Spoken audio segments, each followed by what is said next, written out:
generalmente menos de 5 por trombosis venosa cerebral. Ahora, dentro de la etiología isquémica, vamos a tener a la isquemia cerebral transitoria en 20% y el infarto cerebral propiamente dicho en un 80%, ¿no?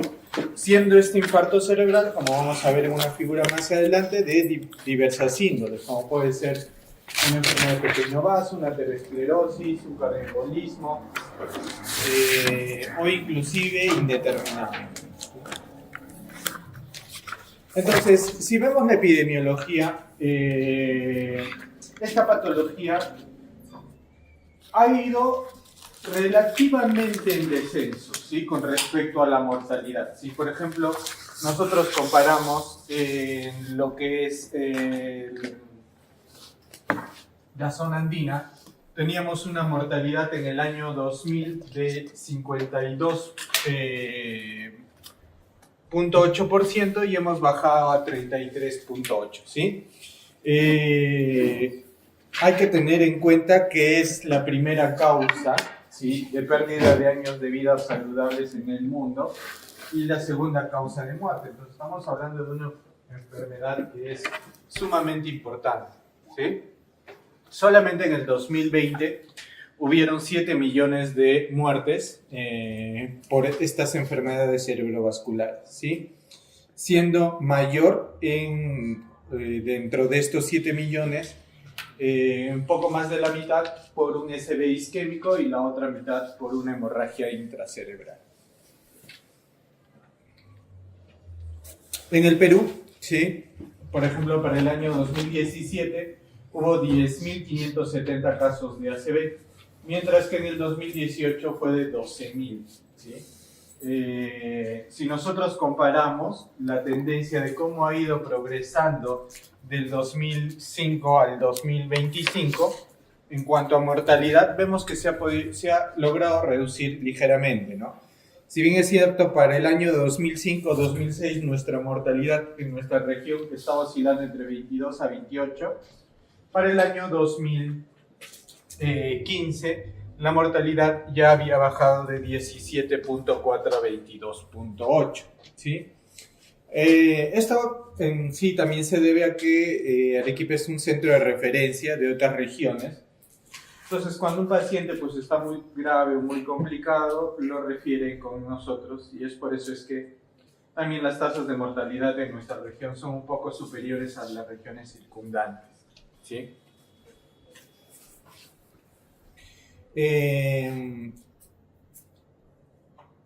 Lima y Callao, en un estudio que se hizo en el 2013, se encontró que el 11.3% de todas las muertes van a ser atribuidas a enfermedad cerebrovascular. En general, de la mortalidad en general, el 11.3% va a ser debido a esta causa directamente.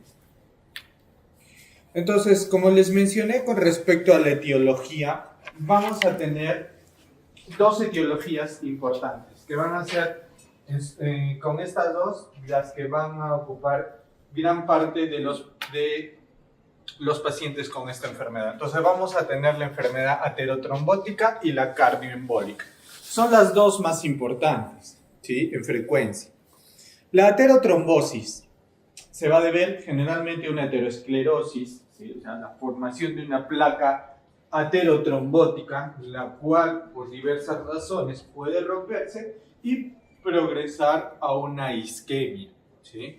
Esta rotura puede deberse a una disección, a una displasia fibromuscular o a una lipohialinosis, ¿sí? Y en cuanto a la enfermedad cardioembólica, va a estar motivada por una fibrilación auricular, por un flúter auricular, por una endocarditis, ¿sí?, la presencia de valvulopatías reumáticas, miocardiopatías dilatadas, van a provocar que se formen trombos a nivel de aurícula, prioritariamente, ¿sí?, de aurícula izquierda, de orejuela izquierda en específico, en fibrilación auricular. Estos émbolos van a viajar hacia ventrículo izquierdo y posteriormente van a subir hacia cerebro y van a provocar una isquemia.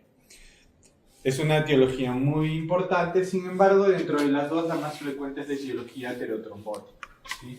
Ya con mucho menos incidencia, muchísimo menos incidencia, vamos a tener el ACV provocado por hipoperfusión, que generalmente cuando encontramos que es un ACV por hipoperfusión, va a ser bilateral habitualmente, ¿sí? Y va a ocurrir en zonas fronterizas entre grandes vasos. Y también hay estados de hipercoagulabilidad, ¿sí? Estados de hipercoagulabilidad que me pueden provocar también una enfermedad cerebrovascular isquémica, como por ejemplo la drepanocitosis, la policitemia vera, la trombocitemia esencial, la púrpura trombocitopénica trombótica, el síndrome antifosfolipídico, la hiperhomocisteinemia, el déficit de factor 5, proteína CS y el déficit de antitrombina 3, ¿sí? Estas enfermedades van a provocar un estado de hipercoagulabilidad que secundariamente puede llevar a una isquemia, ¿sí? A nivel cerebral. Pero como les vuelvo a repetir, entre el aterotrombótico y el cardioembólico se van a ocupar la mayor parte de casos, ¿sí? Ahora, en cuanto a sangrados, vamos a tener la hemorragia intraparenquimatosa, la subaracnoidea y la trombosis del seno venoso cerebral como tercera etiología, ¿sí?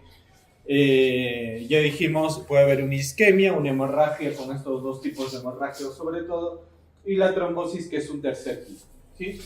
Entonces, en cuanto a la hemorragia, vamos a tener la intraparenquimatosa, o sea, dentro del parénquima cerebral, que puede ocurrir en ganglios basales, en tálamo, en protuberancia, y generalmente cuando ocurre en estos tres lugares, una de las principales causas es secundaria la hipertensión arterial. También puede haber en lóbulos, en los cuales hay que sospechar de una angiopatía amiloide, ¿sí? Pero independientemente de ello, también un traumatismo, el uso de anticoagulantes, algunas drogas endovenosas, algunas malformaciones arteriovenosas, tumores, ¿sí? Discrasias sanguíneas, conversión, y conversión se refiere a que puede ocurrir bajo ciertas circunstancias que una isquemia se termine transformando en una hemorragia. Sobre todo esto es secundario a veces al tratamiento que le damos a los pacientes. Y el tratamiento de una isquemia puede llevar a una hemorragia, puede ocurrir. La presencia de vasculitis, ¿sí? También puede condicionar una hemorragia intraparenquimatosa. Y obviamente dentro de las hemorragias subaracnoideas la causa más frecuente es la rotura de un aneurisma, ¿sí? La rotura de un aneurisma.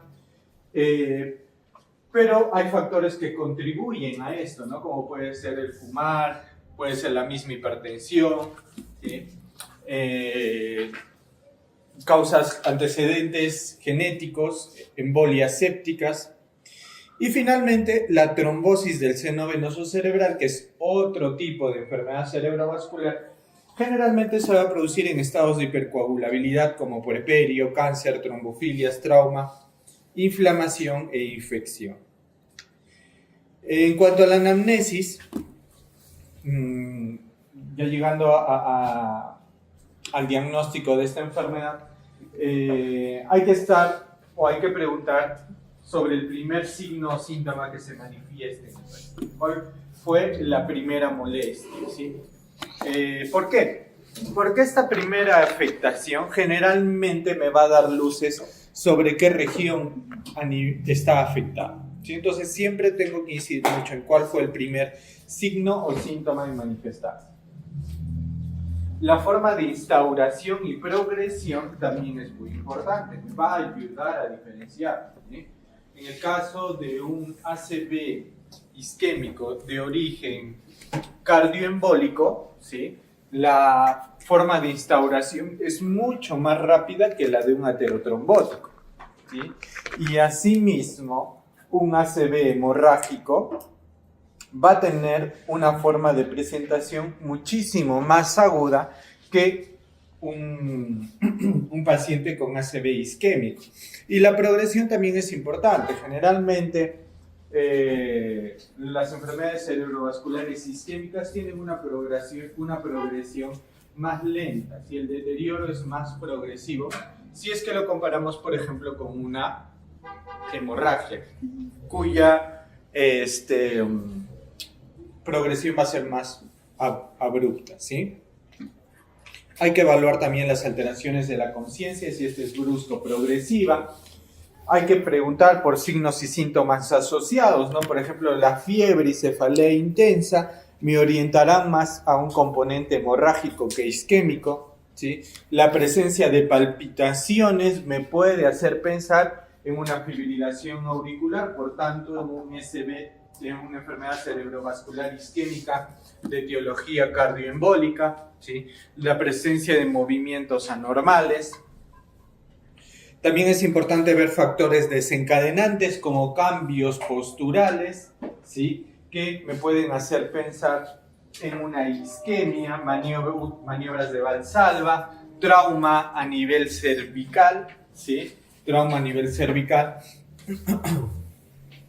Esto sobre todo porque puede haber lesiones a nivel de los vasos sanguíneos de esa zona que pueden provocar la formación de trombos, ¿sí? Y secundariamente a eso producir una ACV aterotrombótico, ¿sí? Por ejemplo, en lo que puede ocurrir en una disección aórtica o en una disección de grandes vasos, ¿sí? Hay que preguntar por factores de riesgo, ¿sí? Los dos principales, los dos que están a la cabeza son hipertensión arterial y diabetes mellitus. Tengo que hacer una pregunta, no solamente preguntar si es que tiene algún antecedente, sino preguntar directamente si es que no tiene hipertensión, si es que no tiene diabetes, el antecedente de alguna arritmia o alguna cardiopatía, la presencia también de tabaquismo, obesidad, dislipidemia, un trastorno isquémico agudo o la presencia de una enfermedad cerebrovascular previa. En el examen físico, inmediatamente lo que yo tengo que hacer, independientemente del nivel en que yo me encuentre trabajando, puedo utilizar, hay múltiples scores por si acaso, pero el que más se utiliza es el score FAST, ¿sí? El score FAST es un acrónimo de Face, Arm, Speech y Time, en los cuales voy a evaluar 3 parámetros, ¿sí? El primero, de Face, le voy a pedir a la persona que sonríe, ¿sí? Y tengo que ver, ¿sí?, si es que hay simetría. Si es que hay asimetría, es un punto, ¿sí? Luego, en la segunda parte voy a ver el A de arm, de brazos. Le voy a pedir a la persona que levante ambos brazos. Si luego de un momento de levantar los brazos y mantenerlos elevados, uno de los brazos se cae, es un punto positivo. Y finalmente, el speech o habla, le voy a pedir a la persona que repita una frase simple, como por ejemplo, que nos diga dónde se encuentra, o que nos diga la fecha, ¿sí? O que nos comente cuántos hijos tiene, ¿sí? Si es que la persona presenta dificultad para hablar o no responde adecuadamente a la pregunta que le estoy haciendo, también es un punto, ¿sí? Si alguno de estos 3 parámetros es positivo, viene la de time, es necesario que lo refiera o traslade a un centro especializado de manera inmediata, ¿ok? Basta con uno de ellos para que yo sospeche de una enfermedad cerebrovascular y tiene que ser referido inmediatamente, ¿sí? Entonces tenemos que aplicarlo de manera rápida, pero como les dije, hay otros scores. El más utilizado es el FAST, pero miren, tenemos 1, 2, 3, 4, 5, 6, 7, 8, 9, 10 scores, ¿no? Cualquiera de ellos puede ser aplicado, si utilizaremos el que se maneje en la institución donde trabajo.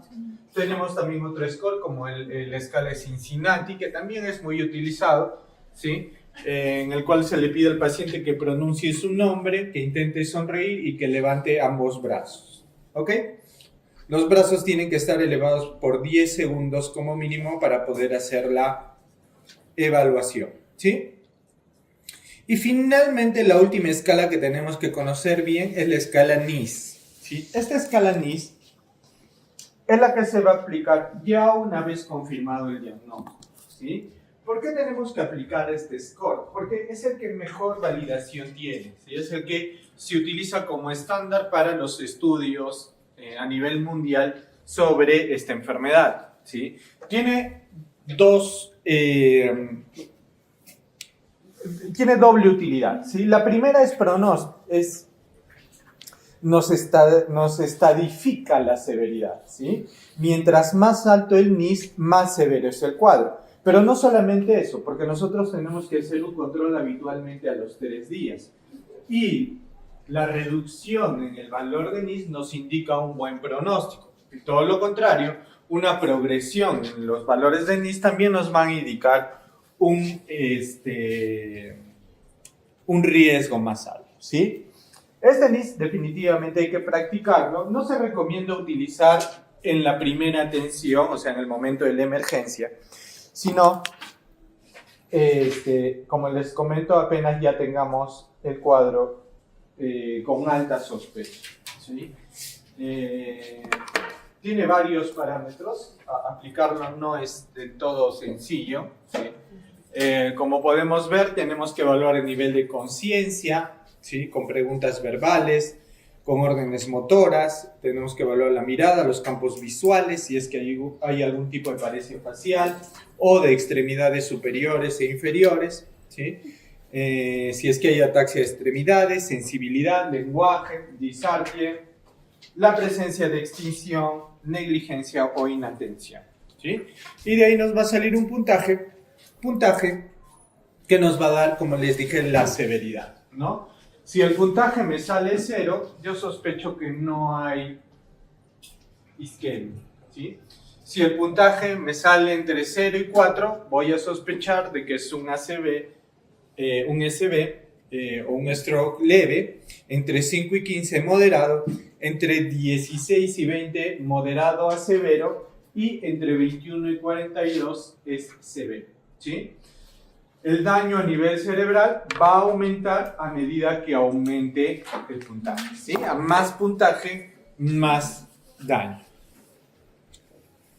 Y como les digo, este score se tiene que repetir, idealmente a las 72 horas, para ver cómo está progresando la enfermedad, para ver si estamos yendo mejor o peor.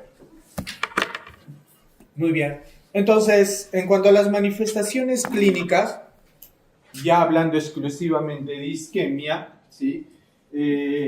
Los síntomas van a presentarse dependiendo de qué área del cerebro esté afectada, ¿sí? Sin embargo, hay que tener en cuenta ciertos detalles, ¿sí? Si bien es cierto, tenemos definidos los patrones, o sea, tú sospechas en virtud de la afectación clínica del paciente una determinada zona afectada, no siempre esta correlación es exacta, ¿sí? No siempre es esta correlación exacta. Si bien es cierto, hay ciertos tipos de afectaciones que te hacen sospechar a ti una determinada zona de cerebro afectada, no siempre esta correlación es exacta, puede fallar, ¿sí? ¿Qué más? Estos déficits, ¿sí?, no necesariamente van a alcanzar su pico máximo inmediatamente después de presentado la isquemia, sino pueden tardar, ¿sí?, varios minutos, ¿sí?, en manifestarse. Ahora, menos frecuente ocurre que pase una progresión lenta, o sea, que el paciente tarde entre 1 a 2 días en hacer todas sus manifestaciones clínicas, ¿sí? Eso no es frecuente, pero si es que ocurriera, yo tengo que sospechar definitivamente que ese ACV isquémico es de origen aterotrombótico, ¿sí? Porque los cardioembólicos se manifiestan en minutos a horas, no tardan días, ¿sí? Entonces, si encuentro uno que su progresión sea muy lenta, tengo que sospechar en esta etiología. Y es muy importante definir también la etiología, porque eso me puede orientar un poco a la terapéutica, ¿sí? Entonces, esto es lo que les mencionaba, ¿no? Hay ciertas afectaciones que a mí me van a decir qué zona es la que está afectada, ¿no? Entonces, por ejemplo, si yo tengo la arteria cerebral media afectada, ¿sí? Si yo tengo la arteria cerebral media afectada, habitualmente va a haber una hemiparesia contralateral. O sea, ¿qué quiere decir? Que si yo tengo afectado el territorio irrigado por la arteria cerebral media izquierda, voy a hacer una hemiparesia facio-braquio-crural del lado contrario, del lado derecho, ¿sí? Que generalmente va progresando. ¿Qué quiere decir? Que es más fuerte de arriba hacia abajo. O sea, si tú tienes un paciente que tiene una hemiparesia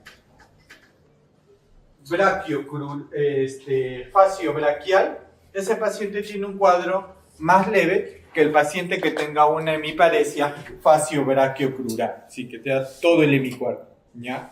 ¿Qué más pueden tener los pacientes cuando haya un infarto en esta zona? Pueden tener disartria, ¿sí? Hemianestesia, o sea que la zona afectada, la sensibilidad esté alterada, ¿sí? Hemianopsia homónima contralateral, afasia, ¿sí? Cuando el hemisferio dominante sea el afectado, o sea, si el paciente es diestro, sea un infarto del lado izquierdo, puede presentarse afasia, ¿sí?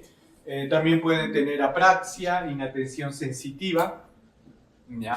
Pero ojo, ¿sí? Como les digo, esta correlación me sugiere, si tengo un paciente que tiene esto, me sugiere que la arteria cerebral media sea la afectada, ¿ya? Pero puede ser que sea un infarto de arteria cerebral posterior, ¿sí? Puede ser que sea una cerebral posterior. O sea, lo habitual es que presente esta clínica, pero no necesariamente. O sea, no es 100% exacto, ¿sí? Por ejemplo, ¿no? En la arteria cerebral posterior voy a tener hemianopsia, ceguera cortical, pérdida de memoria, parálisis del tercer par craneal, hemivalismo, ¿sí? Entonces, si yo tengo todos esos síntomas, ¿sospecharé que fuera cerebral posterior? Sí, definitivamente, pero no es 100% exacto. Puedo tener un paciente con esta afectación y tener un infarto de arteria cerebral media. Entonces, no siempre el cuadro clínico correlaciona con la arteria afectada. En su mayoría sí, pero no siempre. ¿Ok? Hay que tenerlo eso muy en claro. Esto es lo mismo, ¿no? El síntoma focal con la localización que debo sospechar, ¿no? Si hay, por ejemplo, si hay alteraciones del habla, tengo que sospechar que el infarto es en el hemisferio dominante. Si hay, por ejemplo, torpeza para caminar o ataxia, hay que sospechar de cerebelo o sus conexiones. Muy bien.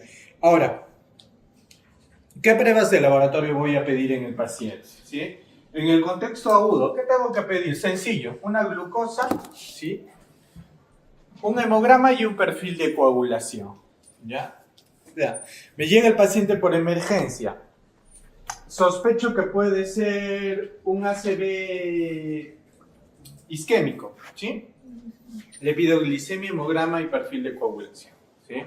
Ahora, de rutina, ya fuera del contexto agudo, una vez que mi paciente ya está en observación o ya está en hospitalización, ya le pediré su panel metabólico básico, troponinas, un perfil lipídico, una hemoglobina glicosilada, BCG, velocidad de sedimentación glomerular, PCR, hemocultivos, RPR, ANA, perfil SAF, VIH toxicológico, dependiendo, obvio no le voy a pedir todo, sino dependiendo de cuál sea mi sospecha clínica. ¿Sí? Dependiendo de cuál sea mi sospecha clínica, puedo pedir alguno de estos estudios. ¿Sí? Tengo que pedir un electrocardiograma, esto sobre todo para descartar una fibrilación auricular o un flúter o una alteración isquémica, ¿sí? Que lo voy a ver en el electrocardiograma. Es importante que este electrocardiograma se haga previo a fibrinolisis, sin embargo no debe retrasar el inicio del tratamiento, ¿ya? Ahora, el diagnóstico por imagen. Inicialmente a todo paciente tengo que hacerle un TAC craneal sin contraste, ¿sí? Y algo que tiene que quedar sumamente claro en ustedes es que la TAC craneal sin contraste no la solicito para diagnosticar ACV. Ojo, la TAC cerebral sin contraste en el contexto agudo no la pido para diagnosticar un ACV isquémico. La pido para descartar un ACV hemorrágico. Ese es mi objetivo, ¿sí? Mi objetivo es descartar un ACV hemorrágico. ¿Por qué? Porque si yo tengo una clínica compatible con una isquemia cerebral, ¿sí? Y yo encuentro que en la TEM cerebral no hay evidencia de isquemia, igual voy a iniciar tratamiento. ¿Por qué? Porque muchas veces las manifestaciones tomográficas de la isquemia cerebral pueden tardar entre 2 horas a 24 horas en aparecer, ¿sí? Entonces, lo que yo busco hacer con la tomografía es ver que no hay hemorragia. ¿Y por qué? Porque la hemorragia me puede contraindicar uno de los tratamientos que le voy a indicar a mi paciente, ¿sí? Sobre todo es por eso. Muy bien. ¿Por qué? Porque si en realidad yo quisiera diagnosticar un ACV isquémico, el estudio de elección es la resonancia magnética, ¿sí? Si yo quiero confirmar mi ACV isquémico, el estudio de elección es la resonancia magnética, ¿sí? Es el estudio adecuado para estos pacientes, pero obviamente no lo voy a hacer, o la mayoría de centros no lo vamos a tener para hacer en el contexto agudo, ¿sí? Muy bien.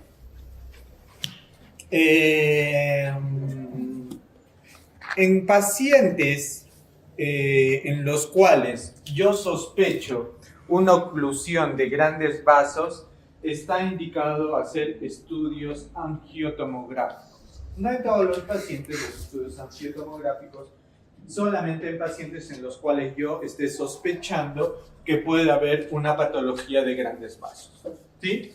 La secuencia, como ustedes saben, la resonancia magnética nuclear tiene secuencia T1, T2, etcétera, y esta FLAIR.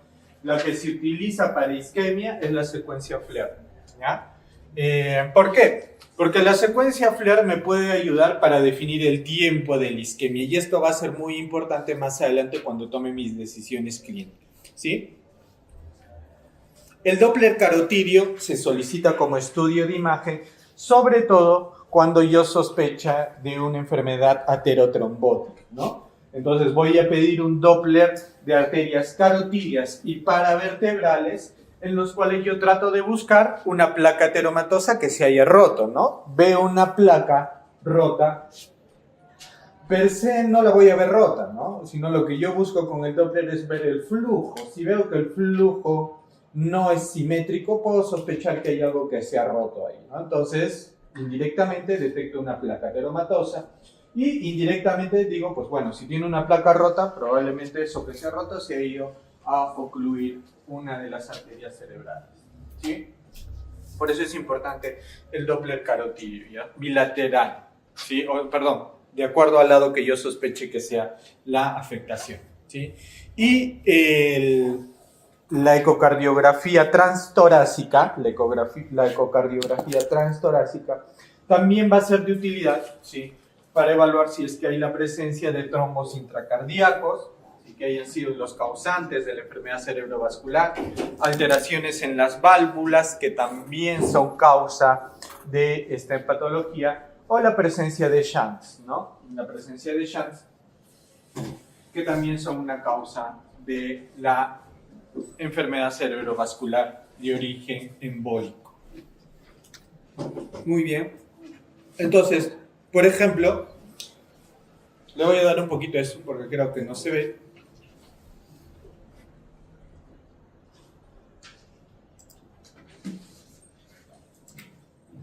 Entonces, con mucha imaginación, si nosotros vemos esa tomografía, no vemos ningún signo de isquemia, ¿sí? No hay isquemia, ¿sí? Pero, por ejemplo, veo que la arteria cerebral media a este nivel está como hiperintensa, o sea, más blanquita, ¿sí? Ese es un signo indirecto de un infarto cerebral, ¿sí? Obviamente, si yo le pido una resonancia, ¿sí? Que es el estudio de elección,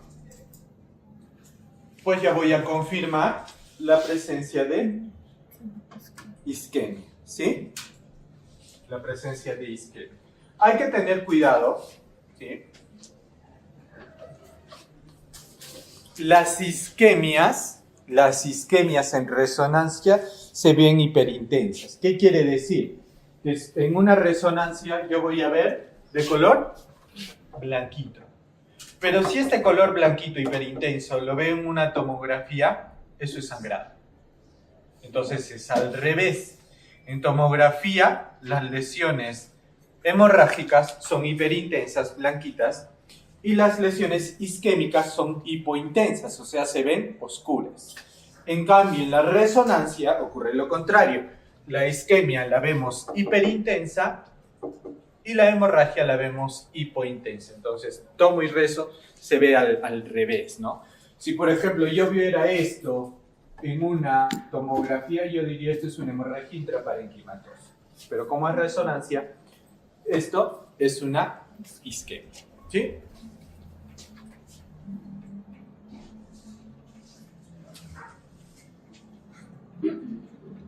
Muy bien. Ahora, en cuanto a procedimientos diagnósticos, la angiografía cerebral, ¿está indicado en todos los casos? No. Solamente va a estar indicado para identificar malformaciones vasculares, ¿sí? Cuando mi sospecha sea de que la causa de esta isquemia sea una malformación vascular, el estudio de elección es la angiografía cerebral. Ahora, si hay sospecha alta de hemorragia subaracnoidea, ¿sí? Hemorragia subaracnoidea, y en la tomografía cerebral, sin contraste, me sale que no hay sangrado, pero yo sospecho. ¿Por qué puedo sospechar? Pues puedo sospechar por la presencia de cefalea intensa previa a la aparición del cuadro y por la rapidez de presentación, ¿no? Entonces, el paciente con hemorragia subaracnoidea es un paciente joven, habitualmente un niño, adolescente o adulto joven, ¿sí? Que de manera súbita inicia con cefalea, la peor cefalea que ha tenido en su vida.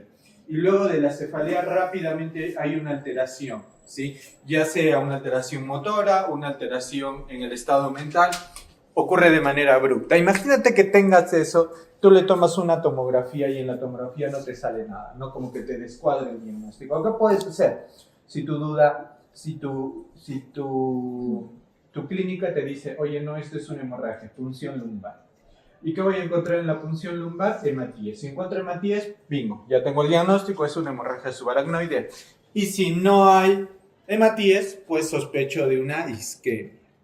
Y hay que esperar o hacer una resonancia o esperar para repetirle una tomografía en 24 horas.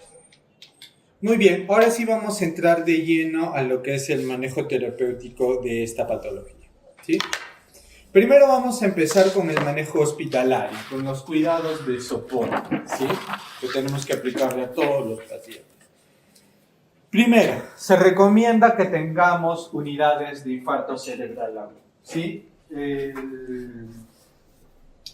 Que las instituciones desarrollen unas unidades especializadas, ¿sí? Que no solamente incluyan el manejo agudo, sino que también incluyan la rehabilitación, por ejemplo, está recomendado. Se ha visto que mejora mucho la sobrevida de los pacientes y la evolución también. Se ha visto una reducción en las secuelas, ¿sí? Es un primer punto. Y el segundo, que se tengan cuidados estandarizados para el manejo. ¿Eso qué quiere decir? Que todas las personas que trabajan en esa unidad tengan una misma forma de trabajo, ¿sí? No es lo más adecuado que, por ejemplo, tenga un médico tenga una forma de manejar, otro médico tenga otra forma de manejar. Eso recae en el decremento de la evolución del paciente. Entonces, lo más aconsejado es tener unidades de infarto cerebral agudo. En eso se está trabajando. ¿Qué debe controlarse en un paciente apenas tenga el diagnóstico de sospecha o de certeza? Control de funciones vitales, ¿sí? Controlar la oximetría de pulso y la telemetría continua, o sea, evaluar presión arterial de manera continua, ¿ya? El control de la presión arterial, esto es muy importante, el control de la presión arterial en enfermedad cerebrovascular isquémica, ¿sí? Se realizará de manera farmacológica solamente cuando la PAS sea mayor de 220 y o la PAT esté mayor de 120. ¿sí? Ojo. Eso quiere decir que si yo tengo una presión arterial sistólica de 200 en el contexto de un ACV isquémico, ¿no tengo que ponerle mi captopril sublingual para bajarle rápidamente la presión? No. ¿Sí? No. Y si es que tu paciente tiene esa presión, se recomienda reducirle el 15% de la presión en las primeras 24 horas. Ojo, estamos hablando exclusivamente de ACV isquémico. ¿Sí? Ahora, cuando hay hemorragia intracraneal, hay que reducir la presión arterial y acá no me conviene manejar cifras tensionales altas, tengo que manejar la presión arterial, ¿sí? Tengo que mantener la cabecera elevada y en hemorragia subaracnoidea básicamente va a depender de la etiología, ¿no? Como ya vimos, la causa más importante es los aneurismas, entonces hay que tratar ese aneurisma, ¿sí? Hay que dar ciertas medidas de soporte a estos pacientes con hemorragia subaracnoidea como reposo, ¿sí? Hay que sedarlos. Muchas veces estos pacientes hacen algún tipo de encefalopatía, se pueden poner muy excitados, ¿sí? Lo cual hace que aumente más la presión intracraneana, entonces el paciente tiene que estar relajado. Hay que darle analgesia, hay que darle laxantes, no puede pujar para nada. Hay que mantenerlos eubolémicos. La hipertensión inducida hay que manejarla con cuidado. Tratar el vasoespasmo con nimodipino. La evidencia actual demuestra que no sería de tanta utilidad, ¿sí? Entonces, ¿qué tengo que vigilar en mis pacientes? La vía aérea, la respiración y la oxigenación, ¿sí? Entonces, tengo que hacer un apoyo de vía aérea y asistencia ventilatoria para pacientes, obviamente, que estén con compromiso de conciencia, ¿sí? Normalmente, si tengo un paciente con ACV isquémico y un Glasgow de 8, lo más aconsejado es intubar al paciente, ¿sí? Manejo avanzado de vía aérea. Ahora, si por ejemplo este infarto es posterior a nivel vulvar, definitivamente me va a dar compromiso de vía aérea. El paciente va a hacer un paro respiratorio en cualquier momento. También se aconseja un manejo avanzado de vía aérea, ¿sí? ¿Cuál es lo aconsejado en cuanto a la saturación? Mantenerla entre 94 y 98. ¿Sí? O sea, doctor, si mi paciente con ACV isquémico llega por emergencia y está saturando 93, ¿le tengo que poner oxígeno? Efectivamente, le tienes que poner oxígeno, ¿sí? La idea es mantener saturaciones entre 94 y 98. Ahora, si tu paciente tiene 95 o 96 de saturación, pues no es necesario ponerle oxígeno, ¿sí? El oxígeno hiperbárico, que era una medida recomendada en anteriores días, actualmente se ha mostrado que no tiene evidencia. La única indicación para darle oxígeno hiperbárico a un paciente es en el cual el ACV isquémico que presenta el paciente sea por un embolismo aéreo, ¿no? Por ejemplo, en el caso de buzos que ascienden rápidamente a superficie, pueden hacer una enfermedad cerebrovascular isquémica secundaria a un embolo gaseoso. Solamente en esos casos está indicado el oxígeno hiperbárico. En el resto, no. ¿Sí? Es por eso que el único centro del Ministerio de Salud que tiene una cámara hiperbárica es el Centro de Salud de Matarani, ¿no? Es el único en todo el equipo, ni siquiera el Honorio Delgado Goyeneche tenemos no tenemos un cámara hiperbárica, pero es el Centro de Salud sí, ¿no? ¿Por qué? Porque es una zona pesquera, pues, y ahí es posible que se puedan presentar esos casos, ¿no? Entonces rápidamente hay que utilizar el oxígeno hiperbárico. Muy bien, la posición de la cabeza. ¿Qué hay con respecto a la posición de la cabeza? El beneficio de mantener la cabeza a 0 grados no está bien definido, ¿sí? En pacientes con ictus, Tenerlo en decúbito supino, semisentado, con la cabeza elevada, 30 grados, no tiene mucha evidencia en realidad, ¿sí? ¿Cuándo se recomienda elevar la cabecera? A 30 grados, ¿sí? Cuando tenga sospecha de edema cerebral, ¿sí? Según una complicación aguda que vamos a ver más adelante de los infartos es el edema cerebral. Cuando hay edema cerebral asociado a un ACV, sí que tiene evidencia elevar la cabeza. Sin embargo, si bien es cierto, es una medida que utilizamos en casi todos los hospitales, todo paciente con ACV le ponemos cabecera elevada, en realidad no hay mucha evidencia de que haya mejoría en cuanto al pronóstico de la evolución de la enfermedad. ¿Ya? La presión arterial, que ya adelantamos un poquito, ¿sí? El tratamiento de hipertensión está indicado cuando es requerido por otras comorbilidades, porque más bien en el SB isquémico la presión elevada es un factor de protección, ¿sí? La presión elevada es un factor de protección. Entonces, como dijimos, si el paciente tiene PA mayor de 220 sobre 120, ¿sí? Hay que disminuir la presión, ¿sí? Y hay que disminuir la presión solo el 15% durante las primeras horas. Y sobre todo, ¿por qué? Porque uno de mis primeros tratamientos, que es la trombolisis, no la puedo aplicar si es que tengo esta presión arterial. ¿Sí? ¿Por qué? Porque el riesgo de sangrado es muy alto. Entonces, lo que tengo que hacer es bajar la presión, ¿sí? Se hizo un estudio en Inglaterra, ¿sí? Sobre la relación entre la presión arterial y el SB, y se encontró que una reducción de 5 milímetros de mercurio de la presión diastólica y 10 de la sistólica se asoció a una disminución de un riesgo de un nuevo ACV entre 34 y 28 respectivamente, ¿sí? Entonces,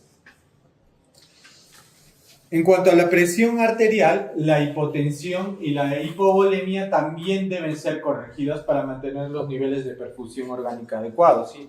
Recuerden que la presión de perfusión cerebral, que es, digamos, la presión de perfusión cerebral, es la cantidad de presión que necesita el cerebro para sobrevivir, es el resultado de la presión intracerebral, es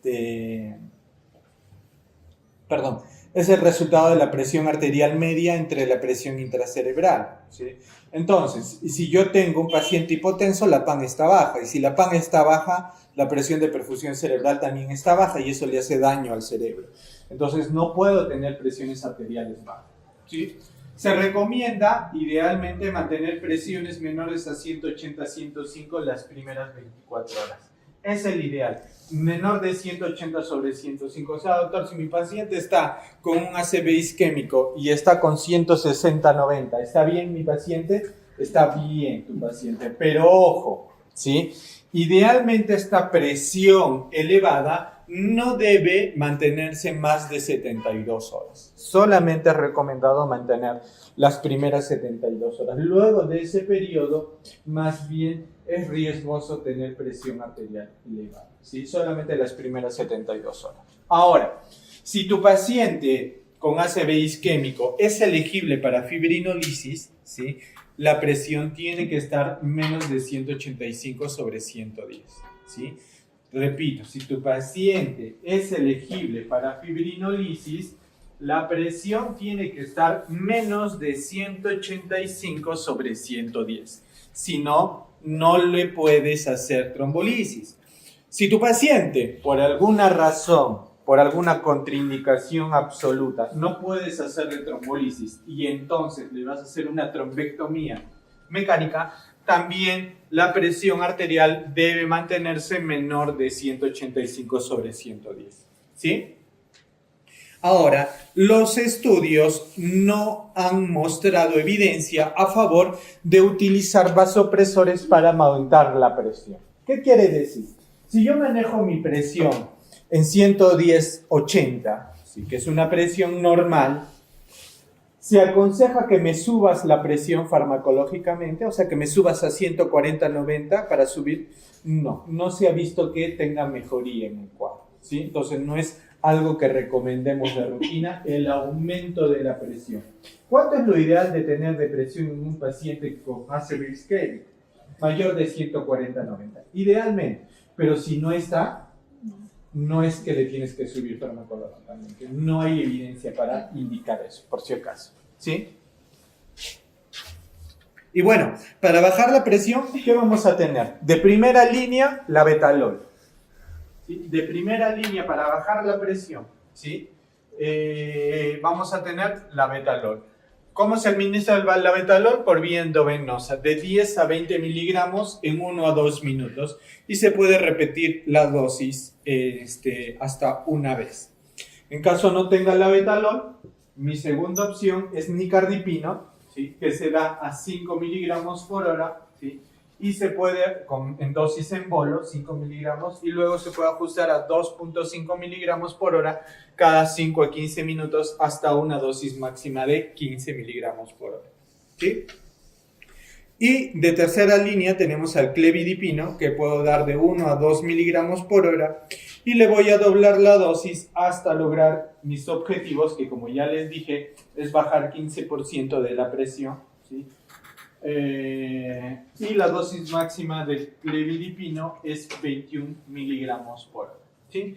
Gracias a Dios, tanto MINSA como Salud actualmente ya contamos con la betalol endovenosa, ¿sí? Entonces, es el que vamos a administrar en nuestros pacientes que están con un diagnóstico de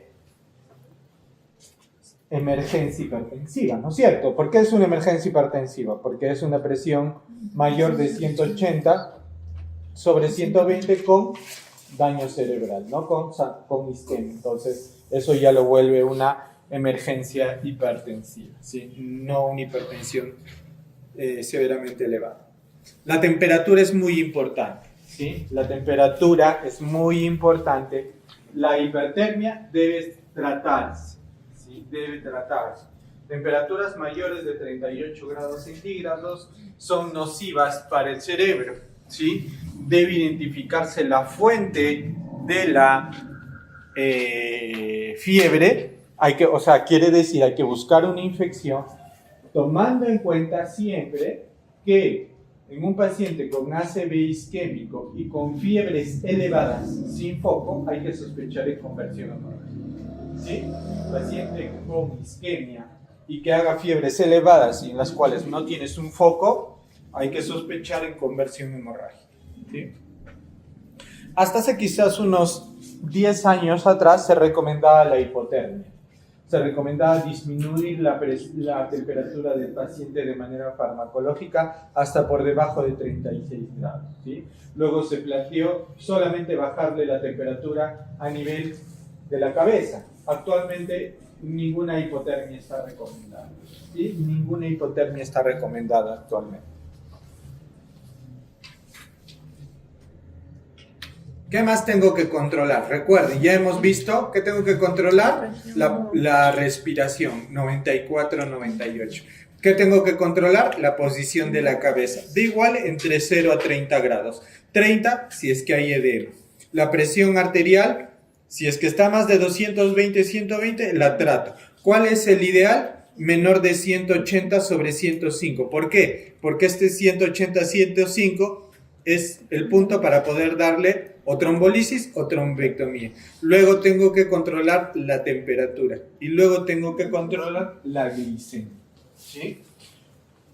Este es el examen clínico, diríamos nosotros, más importante para solicitarlo en urgencia de un paciente con enfermedad cerebrovascular isquémica. ¿Por qué?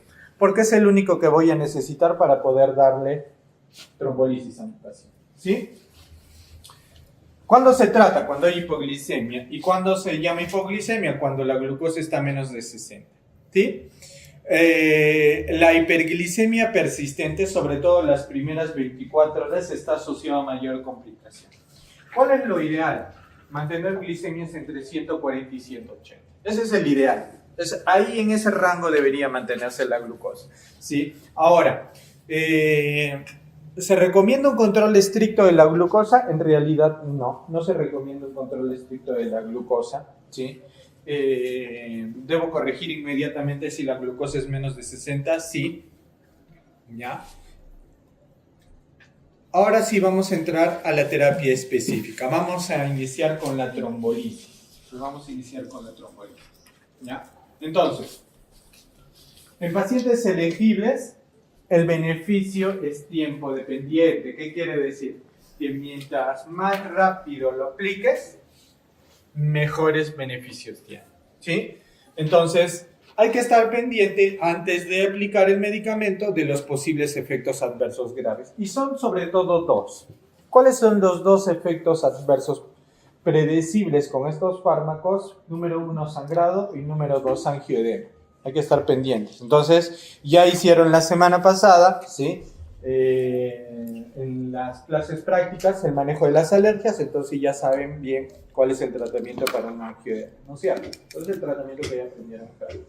Y en el caso del sangrado, pues inmediatamente la suspensión del fármaco. ¿Ok?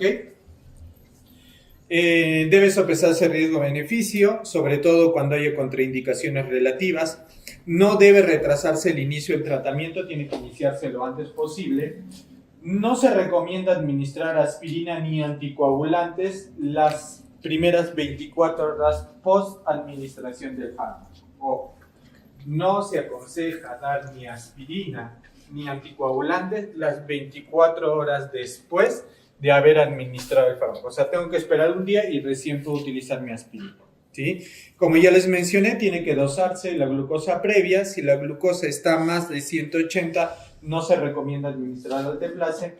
Y se puede administrar hasta con 10 microhemorragias cerebrales. Tiempo ventana, ¿sí? ¿Cuánto es el tiempo ideal? 3 horas. ¿Sí? Recuerden, el tiempo ideal es 3 horas. Sin embargo, ¿sí?, se puede ampliar este tiempo hasta 4 horas y media, ¿sí? Pero el ideal, el que dicen las guías, es 3 horas. ¿Cuánto es la dosis? 0.9 miligramos por kilo.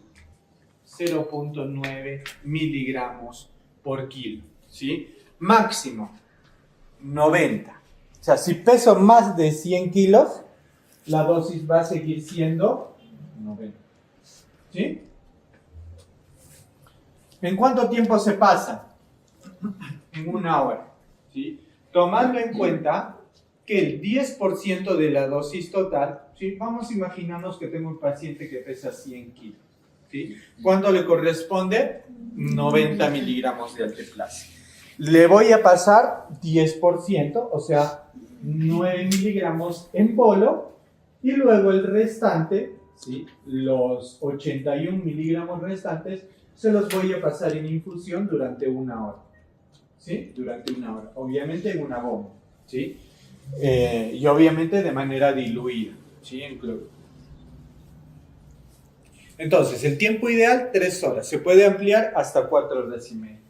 Ahora, se puede ampliar muchísimo más este tiempo, ¿sí? Se dice que hasta 9 horas después del inicio del infarto, o hasta 24 horas después, en el caso de que esté usando tenecteplase, a pacientes en los cuales su resonancia muestre una lesión menor a 1/3 del territorio de la arteria cerebral media y sin señales de cambio en FLAIR, ¿ya?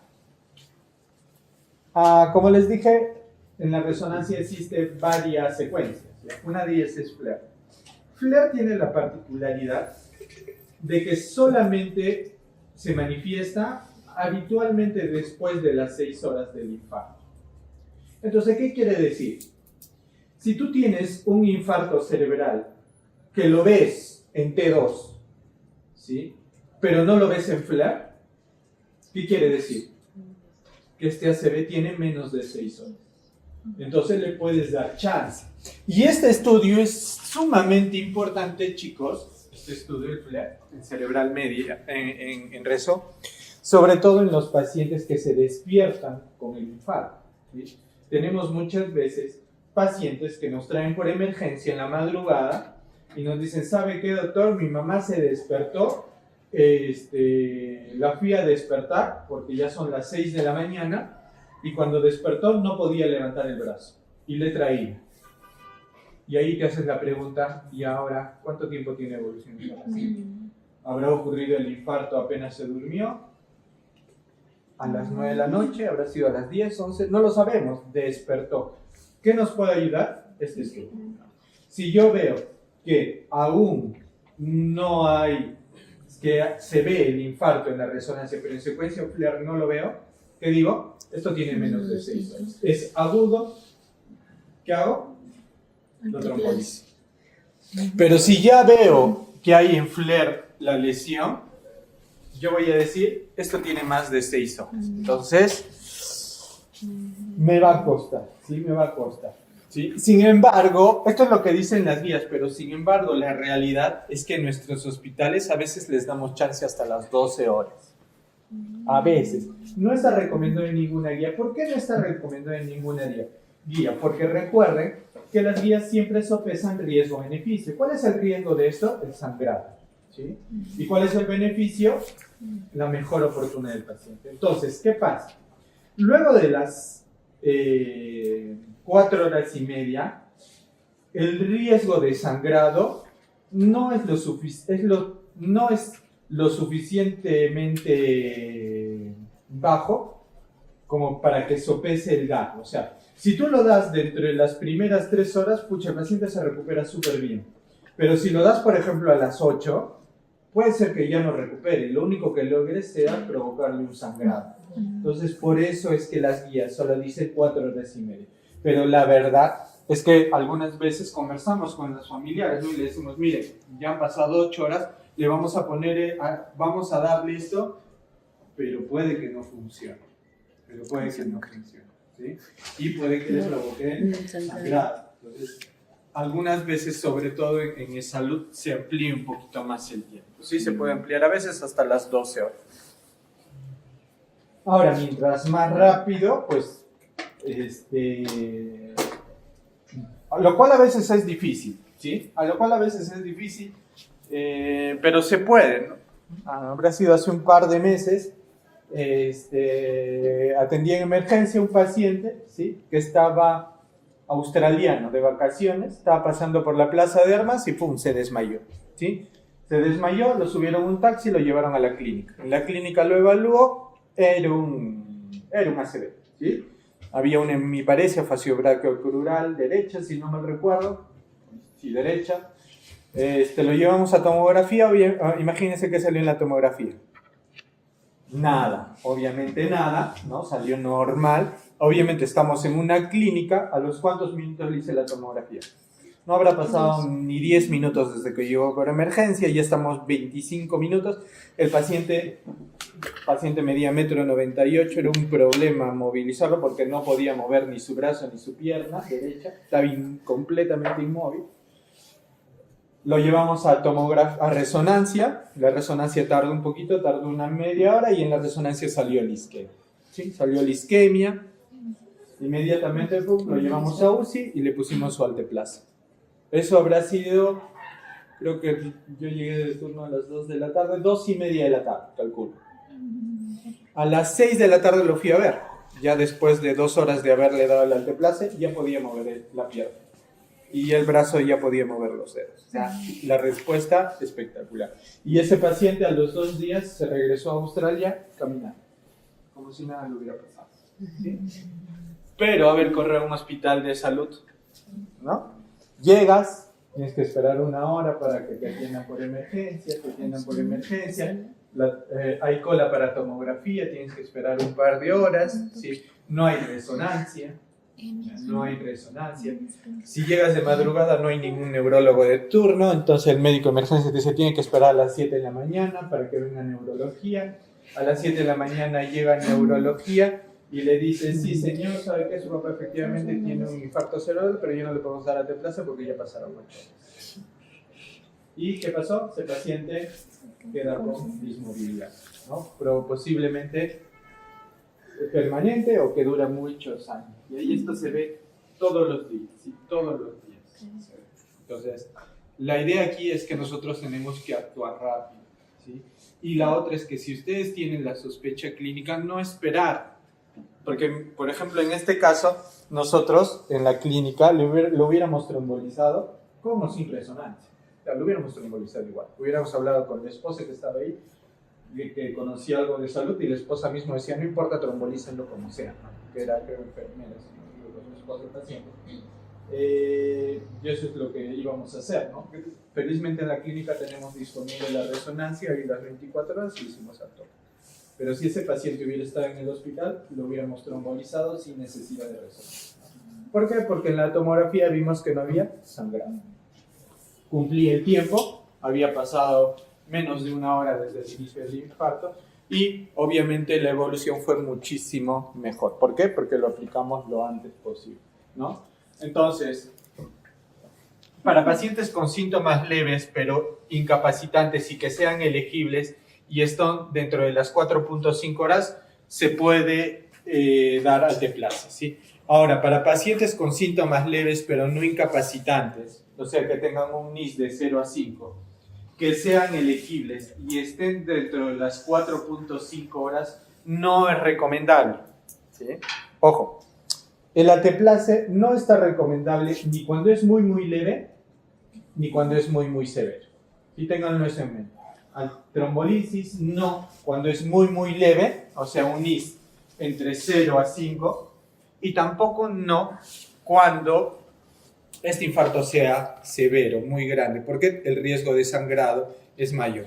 Entonces, aquí tenemos los criterios de exclusión para la trombolisis, ¿sí? O sea, los criterios definitivos. Hay varios relativos en los cuales tú tienes que sopesar como clínico riesgo-beneficio, pero en cuanto tengamos estos, lamentablemente ya no podemos hacer la trombolisis, nos vamos a ir a otra medida terapéutica. ¿Cuáles son esos?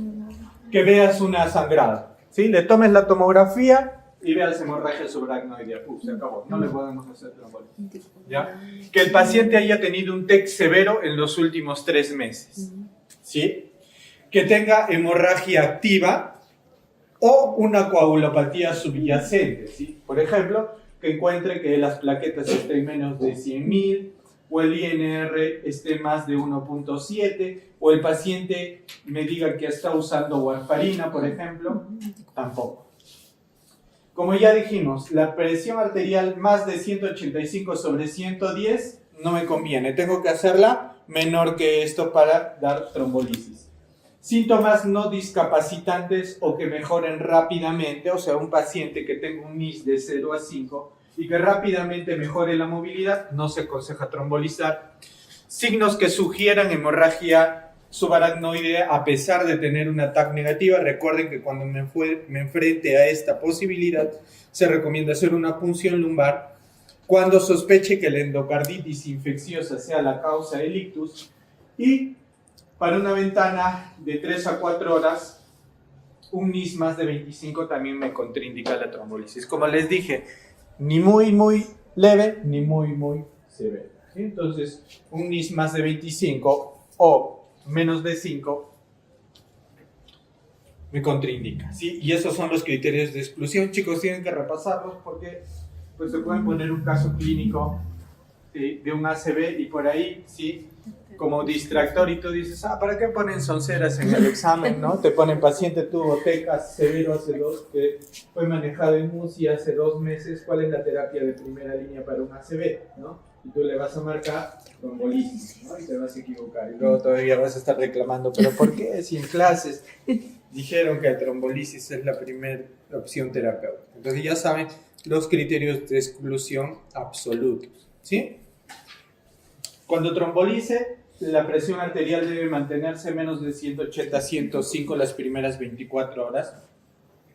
Tengo que evaluar la necesidad de terapia antitrombótica y tomar una TAC luego de 24 horas, ¿sí?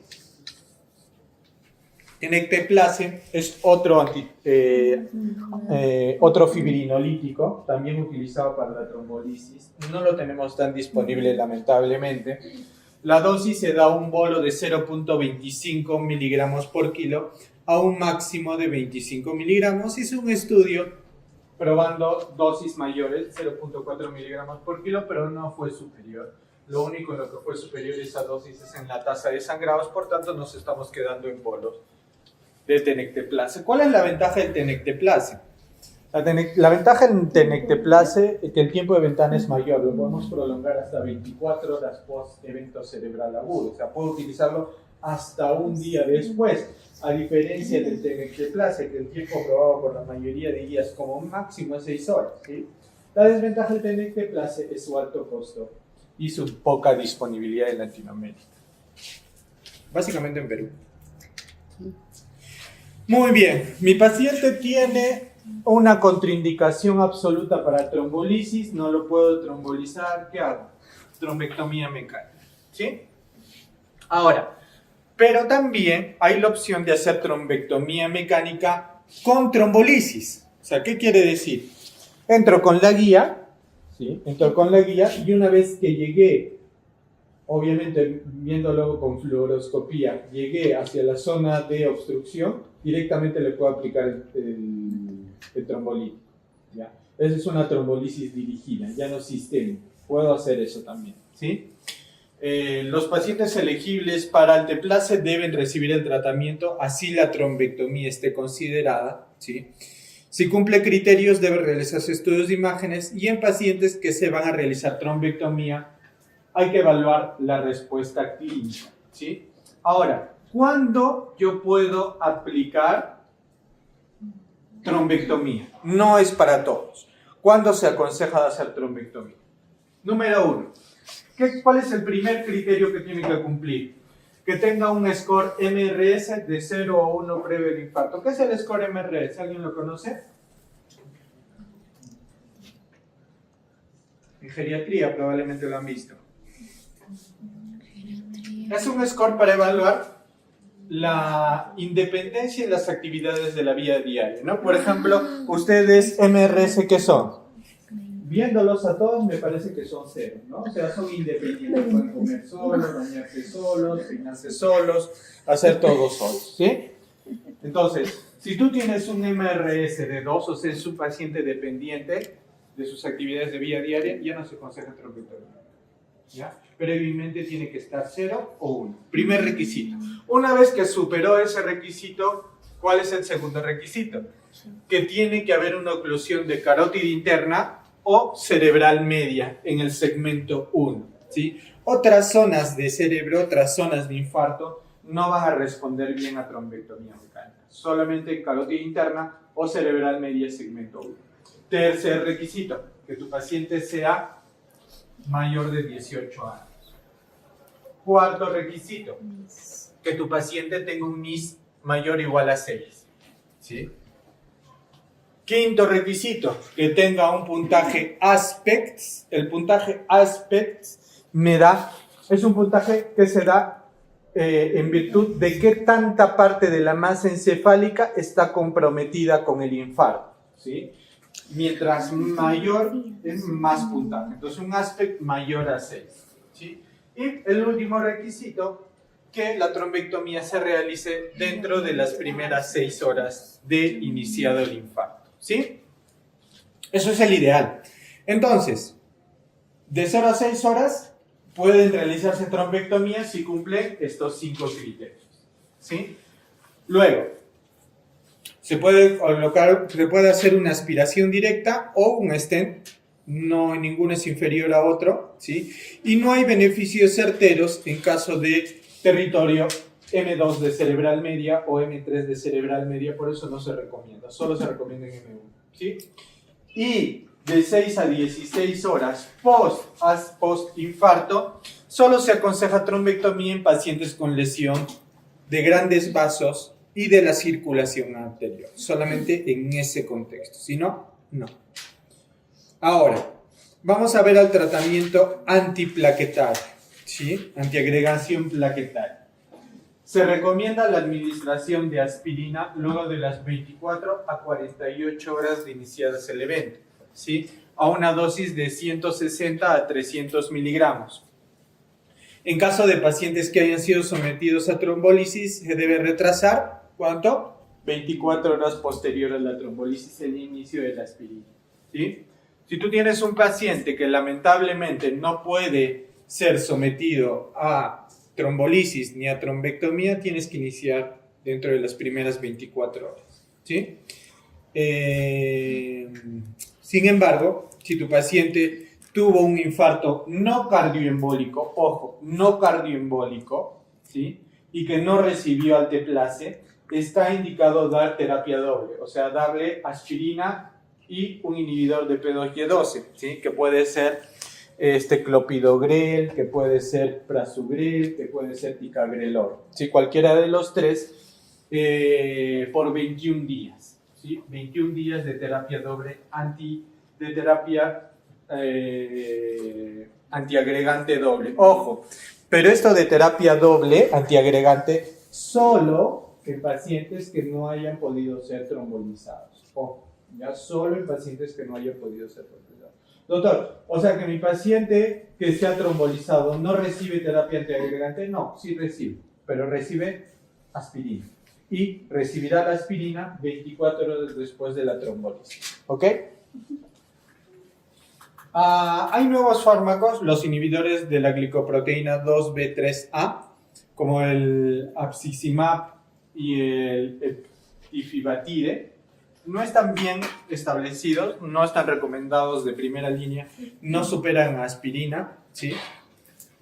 Ticagrelor no está recomendado sobre aspirina para el manejo de pacientes con infarto cerebral leve. Hace algunos años algún estudio publicó de que ticagrelor sería mejor que aspirina para el tratamiento antiplaquetario. Sin embargo, los estudios más grandes han demostrado que aspirina sigue siendo el de primera elección.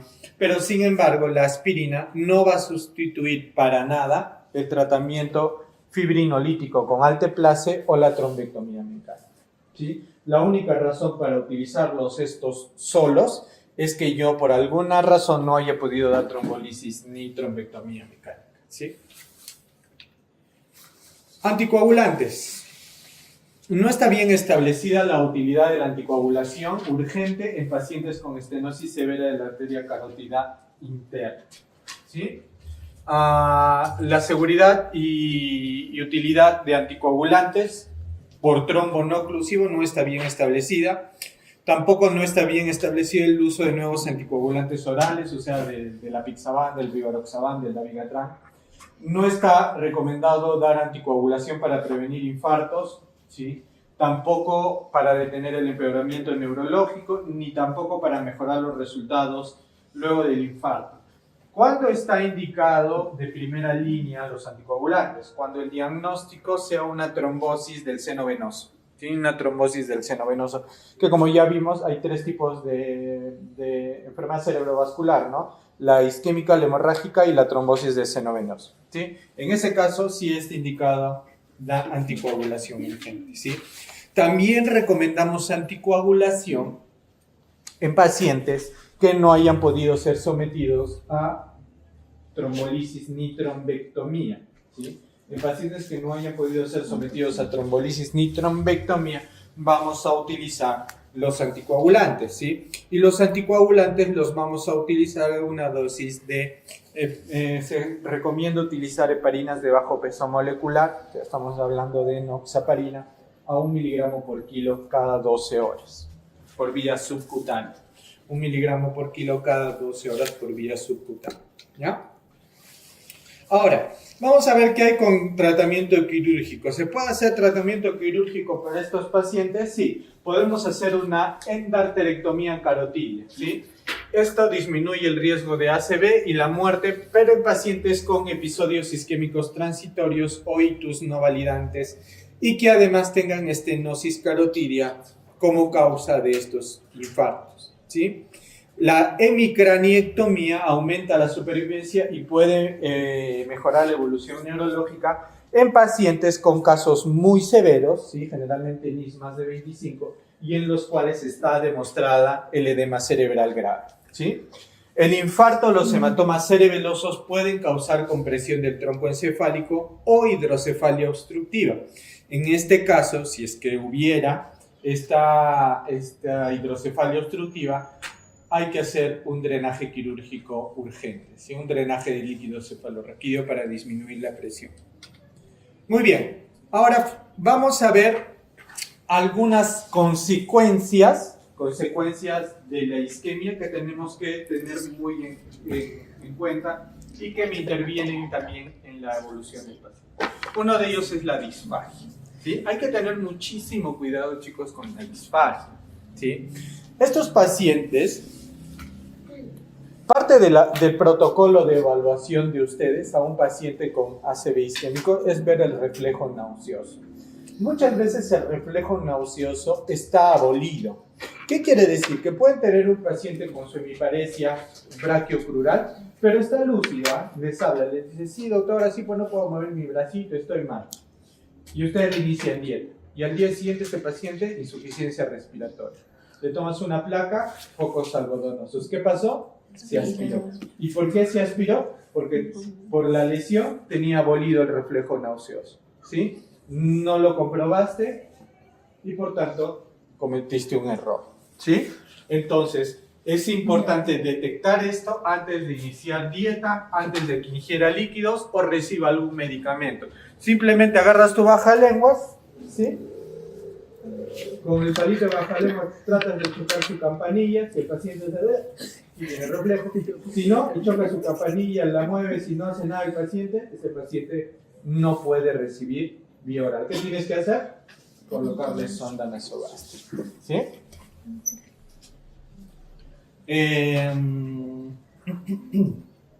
Se ha visto en este contexto clínico particular, que podrían beneficiarse del uso de clorexidina, de enjuagues orales de clorexidina, para disminuir la carga bacteriana y evitar la aspiración que me pueda llevar a una neumonía, ¿sí? Intrahospitalaria. Los enjuagues antibacteriales con clorexidina, tenemos esos productos disponibles. En cuanto a la nutrición, la dieta enteral debe iniciarse dentro de los 7 días de admitido el paciente. Hay que hacer una nutrición temprana. Para pacientes con disfagia, como les mencioné, colocarle sonda nasogástrica, ¿sí? Ahora, si luego de 2 a 3 semanas mi paciente sigue sin restaurar su reflejo nauseoso, ni modo, gastrostomía, ¿sí? O sea, perforarle el estómago para poder darle comida por ahí, por esa vía. Si es que ya está más de 2 semanas y no recupera. ¿Por qué? Porque tener una sonda nasogástrica por más de 2 semanas también me aumenta el riesgo de neumonía, ¿sí? Los suplementos nutricionales van a ser indicados solamente si es que hay desnutrición o riesgo de desnutrición. ¿Qué hay con la profilaxis de trombosis venosa profunda? No está bien establecido el uso de heparina de bajo peso molecular o heparina no fraccionada, ¿sí? No debe usarse medias elásticas, no están recomendados. Si quieres prevenir, lo único que está recomendado es las medias compresivas neumáticas, ¿sí? No las elásticas. Es importante detectar depresión en nuestros pacientes. Todo paciente con ACV isquémico debería pasar por consulta de psicología, ¿sí? Porque se ha visto que la depresión post-infarto es muy frecuente y cuando se presenta empeora el pronóstico neurológico a largo plazo. Entonces hay que manejar la depresión en el caso se presente. ¿Qué otras medidas más? Durante la hospitalización es recomendable aplicar evaluaciones de la piel. Hay escalas específicas como la escala de Braden, ¿sí? ¿Para qué? Para prevenir la aparición de úlceras por presión, ¿sí? Entonces hay que minimizar o eliminar la fricción de la piel con movimientos regulares del paciente, una buena higiene de la piel y humectación. Hay que aplicarle cremas humectantes. Se pueden utilizar los famosos colchones antiescaras, que son colchones que se inflan y se desinflan de manera regular. Puede utilizarse cojines para sillas de ruedas, cojines para sentarse. No está recomendado antibiótico profilaxia, ¿sí? Y tampoco colocación profiláctica de sonda vesical. Solamente colocará sonda vesical si es que mi paciente hace globo, ¿sí? En cuanto a rehabilitación, es recomendable la rehabilitación temprana. Las últimas guías recomiendan iniciarle luego de las primeras 24 horas, ¿sí? Tiene que ser evaluado por un médico rehabilitador. Antiguamente hasta hace unos 5 años atrás se aconsejaba el uso de IRS como la fluoxetina porque se creía que mejoraba la recuperación motora. Sin embargo, actualmente ya no está indicado el dar fluoxetina o duloxetina o alguno IRS para mejorar la movilidad en un paciente con infarto. Y la movilización antes de las 24 horas, sobre todo en ACV isquémicos severos, no está recomendada, ¿sí? Ahora, las complicaciones agudas vamos a ver básicamente dos. El edema cerebral, ¿sí? En el caso de que se presente edema cerebral, hay que hacer terapia osmótica, ¿sí? ¿Con qué podemos dar terapia osmótica? Con mannitol o con soluciones hipertónicas como el cloruro de sodio al 3%, ¿sí? ¿Qué más está recomendado? La hiperventilación moderada, o sea, mantener niveles de CO2 entre 30 a 34, recordando que lo normal es de 35 a 45. No está recomendado la hipotermia ni los barbitúricos, no está aconsejado los corticoides en caso de edema cerebral por ACV isquémico. Ojo, no está indicado. Es recomendable utilizar la disminución del nivel de conciencia, o sea, si baja el Glasgow, hacer craneectomía descompresiva. En el caso de edema cerebral está aconsejado, ¿sí? Y es razonable la craneectomía para menores de 60 con deterioro neurológico en las 48 horas, ¿sí? El edema cerebral, como ya les dije, lo vamos a manejar con cloruro de sodio al 3%. La dosis es 2 mililitros por kilo de cloruro de sodio al 3%, que se administran cada 4 a cada 6 horas, dependiendo de la severidad del edema. Y el otro tratamiento es el tratamiento osmótico con mannitol, que lo vamos a dar a una dosis fluctuante de 0.5 a 1.5 gramos por kilo de peso cada 4 a 6 horas, dependiendo de la severidad del cuadro, recordando que el mannitol trae 20 gramos por 100 mililitros, ¿sí? Trae 20 gramos por 100 mililitros el mannitol. En cuanto a las convulsiones, ¿sí? Las convulsiones pueden ser una complicación aguda de un ACV isquémico.